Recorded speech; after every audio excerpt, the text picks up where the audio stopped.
You are understanding that there will always be a new desire. That from wherever you stand, your new perspective, from your eternally evolving perspective, from your eternally evolving chewing on the data, will always give birth to a new desire. And so there will always be that temporary vibrational gap between where you now are and the new desire that you've launched. So you're ready to finally conclude that those unfulfilled desires are no longer troubling. Those unfulfilled desires are actually an indication of good things. You're not really ready to go that far, but we really want you to come to the place where you are acknowledging that contrast is a wonderful thing because it helps you to focus desire. And desire that is focused is the summoning of source of life through you. If you can reach the place where you're making peace with the fact that there are things that you do want that haven't yet manifested, but that are underway, then you can more quickly close that gap between the things that you want and the things that are manifested. There are many things that you want, that you continue to want, that have manifested. And there are many things that you want that have not yet quite come into physical fruition. And we make an effort at helping you to become good with all of that by reminding you that you never get it done. There will always be another unfulfilled desire.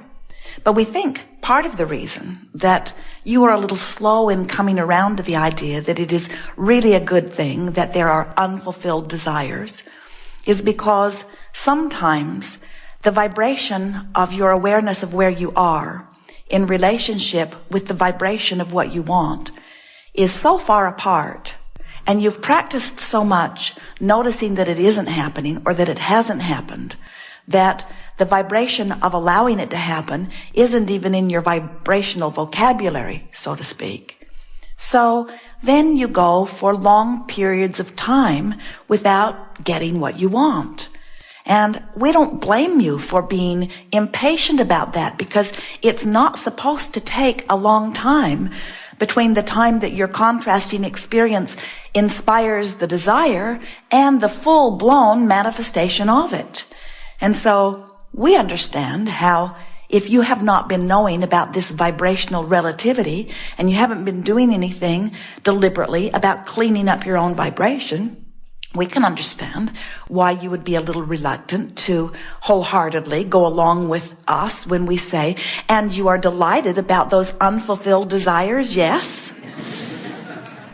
So it is our expectation that as we play together today, and as you get a keener sense that you are vibrational beings living in a vibrational universe with a vibrational indicator within you that lets you know your vibrational proximity to everything that you want, you will, before long, be able to wholeheartedly announce, I am not troubled by my unfulfilled desires, because I have now come to the awareness that it is not a matter of whether it will be achieved or not. That is for sure.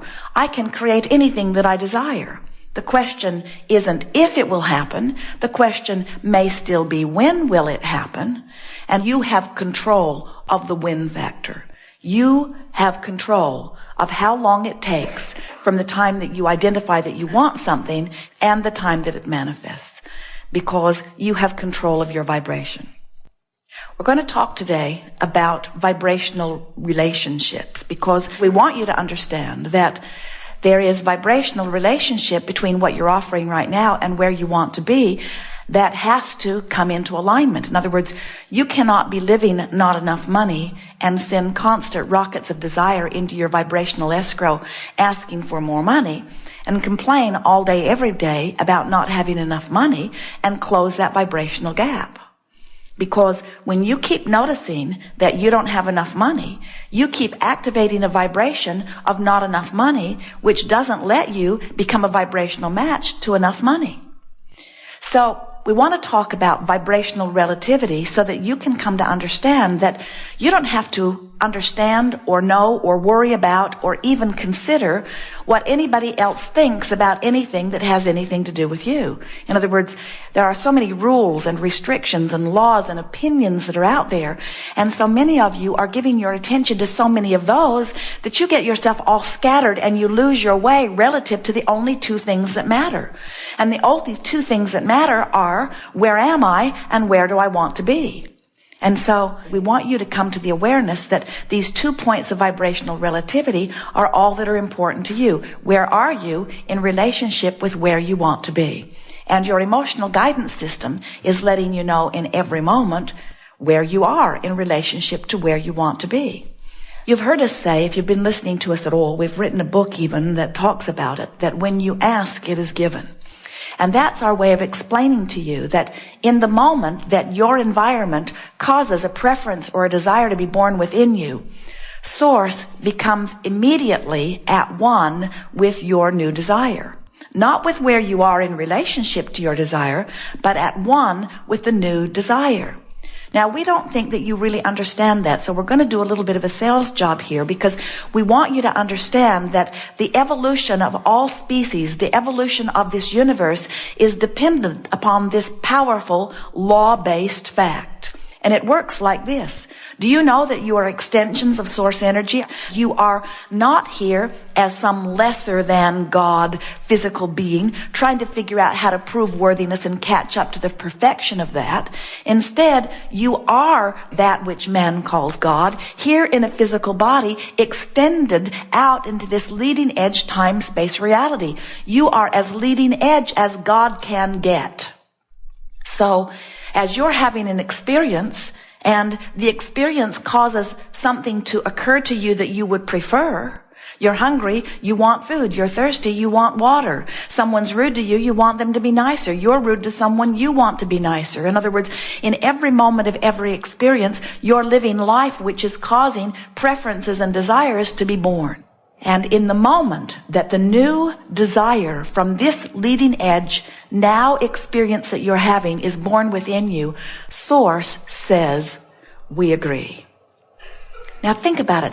How could it get any better than that? Don't you think that it really makes sense that you who is out here living the life experience, who could know better, who could choose better than you who's right here living the experience? Have you noticed how well it doesn't seem to work out when large numbers of people or even small numbers of people leave their own personal well-being to the government? In other words, have you noticed how when people turn over their individual choices to someone else, that someone else always gets bogged down in the overload of trying to create the reality that they were never intended to create? You create your reality. And we want you to understand that it's much easier than most people make it out to be, because as you live life, you worthy beings that you are, and you have something occur that makes you prefer or want something different than you're living, Source says you should know. You're the one on the leading edge. You're the one having this specific experience, and no one else in all of the universe is this unique person with this unique personality, with this unique set of intentions, having this unique experience, and setting forth birth to these unique desires. You should know. And Source is so confident in your worthiness and in your wise ability to choose that in the moment that a preference is born within you, whether you are this full-blown genius human that you are, or whether you are the one-celled organism in the ocean, when you, any consciousness, a cell in your body, any consciousness is having exposure to experience, preferences are being born, and Source says, yes. So, 1 point of vibrational relativity is immediately established. What you want and Source's undivided, unequivocal agreement with it. So the only other point of vibrational relativity is, where are you in relationship to what you want and what Source has agreed that you should have? When life causes you to want more money and Source says agreed, and then you complain that you don't have enough money, you hold yourself in vibrational discord, and you've got to find a way to close that gap between where you are and where you want to be. if you are to receive the manifestation. And even more, you must get up to speed with what life has caused you to become. Did you hear that? You are leading edge beings, having leading edge experiences, giving birth to leading edge desires that you must now become a vibrational match to if you are to close that gap. And closing that gap means coming into vibrational alignment with Source. And what that means to you, besides manifesting all of the things you want, it means vitality and clarity. It means positive emotion. It means appreciation. It means love. It means joy. It means passion. It means exhilaration. In other words, when you are in alignment with your Source, that's what those most positive and good feeling of emotions are. And the further out of alignment you are with your Source, then the worse you feel. And we're going to say something else here right now for the first time. The emotions that you feel are only about your own personal vibrational relativity. They're not about what somebody else is doing. They're about your relationship with the things that you have said you want, that Source has agreed that you should want, that you are having some vibrational relationship with here and now. Your emotional guidance system is always in every moment letting you know the only two things that matter: the vibrational relativity between who you have now become as a result of your leading edge exposure to your leading edge experience, and what you are doing about it here and now. We'll talk a lot about closing this emotional gap. And you're going to notice that closing this emotional gap is the same thing as moving up the emotional scale. It's the same thing as quantifying your journey. We see Esther and Jerry. They're going across the desert from Phoenix to San Diego. It's an easy journey, really, 400 miles. They know they must head west. It takes about 8 hours or 7 hours or 6 hours. It depends on which one of them is driving. And as they're moving out across the desert, we never see them get to about the halfway point or beyond Yuma and be so disappointed that they're not yet in San Diego that they freak out and get disoriented and turn around and go back to Phoenix. In other words, they don't go Phoenix, Yuma, Phoenix, Yuma, Phoenix, Yuma, Phoenix, Yuma, Phoenix, Yuma, Phoenix, Yuma, and then announce that San Diego is incurable. They don't go Phoenix, Yuma, Phoenix, Yuma, Phoenix, Yuma, and then announce that it's impossible, because they understand the journey. So when you understand the journey, you can tell which direction to face. And when you know which direction to face and you apply some consistency, eventually you're going to get to where you want to be. But we see many of our physical friends on the journey from sickness to wellness, getting nearly to the point where the wellness is going to start manifesting, and they take score of where they are right now. They take the test, and then they freak out and turn around and go back to Phoenix. So they go sick, sick, sick, sick, and then they announce, and science helps them, you've got something that is incurable. And we say, that's not possible.